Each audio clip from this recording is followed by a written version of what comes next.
It's time to get to know the prospect that Baseball America has been saying everyone in Red Sox Nation is sleeping on.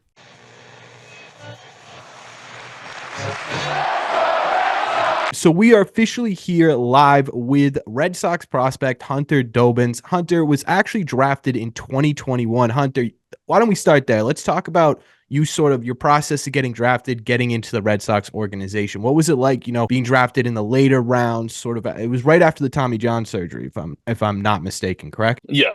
It was, obviously it was a blessing. It's worked out in the long run. It was definitely a lot lower than I was expecting before I got hurt. I was hearing things about a pretty early pick if I had a good season, but some things just don't work out that way, and obviously it's worked out in the long run. Yeah. But I mean, getting to come in and rehab with the Red Sox and the great medical staff we got has by far set me up for, where I'm at and beyond, better than I could ever ask for. Yeah. And the group of guys that I'm with, the group of guys I got drafted with, we were insanely tight, and it's just insane. It's insane blessing being around those guys. It was a pretty cool draft class too. So it's pretty cool to see you guys so close together. The idea behind the video, right, was that you got mentioned in Baseball America as sort of the sleeper pick for the Red Sox going into the 2024 season as a prospect to watch. Is this something you care about at all? This article comes out. I don't know if anyone sent it to you. Is this something where you're like, oh, this is awesome, finally? Or are you like, whatever, I'm going to keep going? It's a mix of both. I mean, obviously, anytime you kind of put in the work, you grind and all that, and you see it start to kind of pay off a little bit, a little recognition. It's kind of cool to see. But I mean, at the end of the day, there's no hitter who's going to look at it and be like, "Oh, this guy's a sleeper prospect for the Red Sox this Right. year." So I mean, it's like at the end of the day, you gotta. It doesn't really matter. You just kind of put your nose down, go out there, compete, and I mean, the biggest thing that matters is ultimately getting to Boston and climbing the starting pitcher rankings there. You know, Yeah. I can I could be the top pitching prospect in all of minor league baseball and, it not work out. So I rather not worry about it now, and we'll worry about that kind of stuff when I get to Fenway. Yeah, that's pretty fair. Yeah, because I've always wondered, because there's probably what, 150 minimum articles written about prospects every offseason. I don't know, like, is that something you guys talk about at all, or is this just sort of, yeah, all right, it's cool, move on? Yeah, it's more of just oh, hey, congrats. I'll still Yeah, strike you out kind of a deal, especially right, when you talk right. about the hitters, pitchers going against each other. Right, right. So that's actually a good kind of segue, honestly, because what I usually do in these videos is I go through, where you were drafted, why we're talking about you, and then we go into your statistics. And I don't know if are you big into looking at your own, deep diving into your own statistics, or are you like, hey, if I can get dudes out, that's all that matters. I'm more of if I can get dudes out and at the end of the game, we come out on top, that's all I care about. Yeah. You know, I think I think a lot of starting pitchers get wrapped up in like ERA, wins, losses, and all this stuff. And I'm like, at the end of the day, if I'm going out there doing my thing and I'm keeping my guys in it, and we end up winning, that's all that matters to me. Yeah. I mean, that I feel like that's at the end of the day, that's what gets you paid, right? That's what gets you up through the rankings is doing well on the mound in game.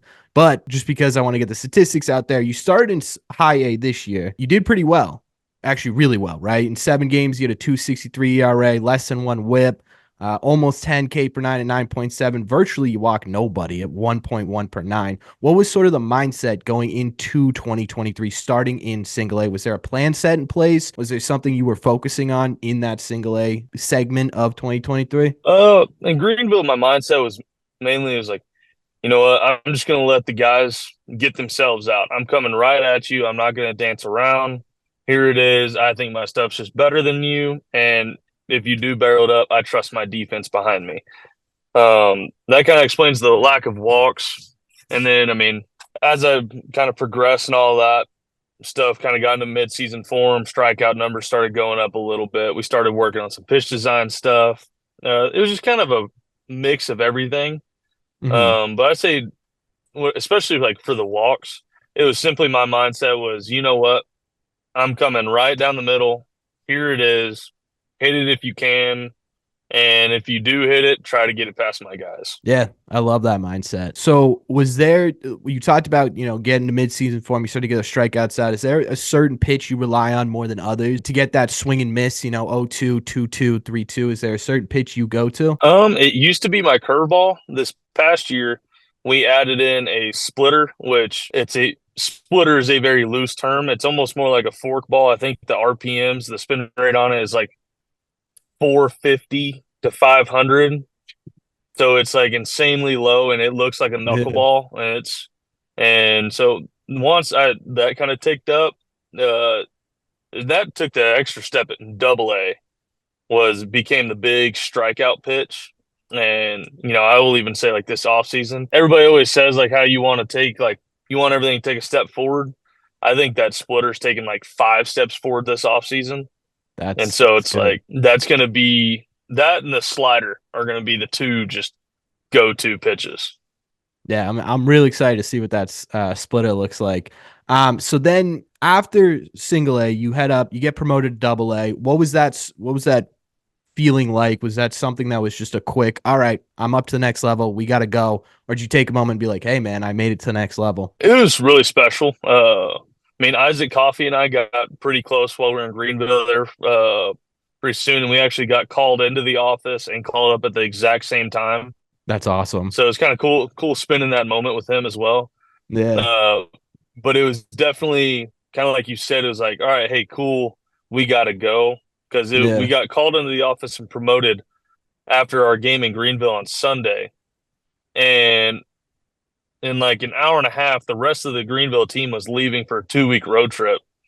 And we had to hurry up and get to Portland because Coffee was pitching on like a Wednesday. And this is a Wow. Sunday. And so it was Yeah. like we had like 10 minutes to enjoy it. And then it was like, oh crap, we got like 18 hours to drive. We better go and pack up and go.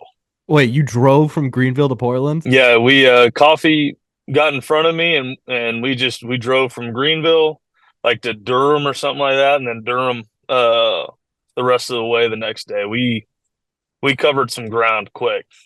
Yeah, that's crazy. I can't even drive 4 hours, dude. I can't believe you drove 18 basically straight. Did you like Portland at all when you were up Yeah, there? I Yeah. love the historical side of it. I Mhm. wasn't a big seafood guy before I got there. Got some lobster, got all that, and I was like, all right, I'm sold on a lobster roll now. Yeah. It was, but I enjoyed it. The fans up there are insane. I mean, it was like it would be like a Wednesday night in the middle of the school year, and the fans are still showing up in numbers, and you're just like, man, this is sweet. Yeah. Does the proximity to Boston do anything for you guys? Like, because Greenville's obviously you got that 18 hours like you just talked about. When you're in Portland, you're what, 2.5 hours away, maybe three. Is that Yeah. does that change your mindset at all? Or A little bit. You definitely the fans are definitely all sold out. They're all Red Sox fans up there. But like player mentality, I think you realize, all right, hey, I'm in the right area now, but I still got to get to Worcester. And right. so it's like you're almost like all right, I'm getting close, but we still got to lock it in because we still got another step after this. Yeah, that makes sense. So what about the competition in double A, right? You get up there, you finish out the year, you see a little bit of the increase in numbers a little bit, just to go over it for the people watching. 4.27 ERA, 1.326 whip, virtually the same strikeout numbers. You're at 9.8 versus 9.7, and then your walks ticked up a little bit too. Was it about the competition? Was it a different focus, trying to figure stuff out, or was it just sort of, you get through the year, you have some bad starts, you have some good starts, it just sort of evens out? I think it was a mix of three factors. One was before this past year, the most innings I'd ever thrown was I think 69, which was last year. And this year I was like at 100, like right under 120, I believe. And so I think a little bit of it was a little fatigue, kind of arm trying to get used to it. Also working on some pitch design stuff. So, we get to double A. It's like hey, we think this pitch in the big leagues is going to be huge for you. Let's go ahead and start working on it now. So there's like a learning curve. Yeah. But I'd say the biggest one was by far the uptick in competition, like you were saying. It was like Greenville, you're still going to get away with, you know, the 45-foot curveballs that get swung at every now and then, Right. and all that. But that doesn't happen in Double A. Double A, it's like you want to strike this guy out, you got to make him swing and miss with a ball that's right in the zone or right outside of it. And so Yeah. it's just a learning curve up there. And I think my first two starts were pretty solid up there, and then as much as you try not to, you kind of get into that mindset of, oh, I got this. And Right. then the game humbles you really quick. Tends to do And that. so yep. So I had that skid and all that, but then we got out of it. And I mean, Double A is definitely a whole nother beast than High A. Yeah, there's just so many things with Double A that you always hear about. I heard their balls were a little bit different. Is that true? Uh, I didn't notice anything. I know once you go to Triple A, the baseball switches to more of a big league type ball. Hmm. But I will say, like, Double A, like, parks are different, balls fly a little bit. It's just there's a lot of different things in there that can contribute to kind of number switching up. But Yeah. it's at the end of the day, it's one of those experiences. You get to Double A, you're facing potential big leaguers at that point. Yeah, that's where it's like a majority of the top 100 prospects are in there. Is that anything you think about on the mound? Or you just like, yeah, man, cool. Actually, I think we already covered this a little bit, but is it sort of similar where you're like, oh man, this is Jason Dominguez, right? He's up at Double A. I got to get this guy out, or is it just another bad? I think Red Sox fans will like this one because it was funny you bring up a Yankee. The only team that I like looked up kind of like if their top prospects were on there was Somerset, and that's strictly because I can't stand the Yankees, never have from the time I was little. I actually have like a baby picture of me in a Red Sox shirt, and Hell so it's yeah. like it's been bred in me. So it's like all right, which one of their top guys is in here? Because I'm going straight at that guy. And so that added a little fun to it, but I mean, for the most part, I try not to look at it.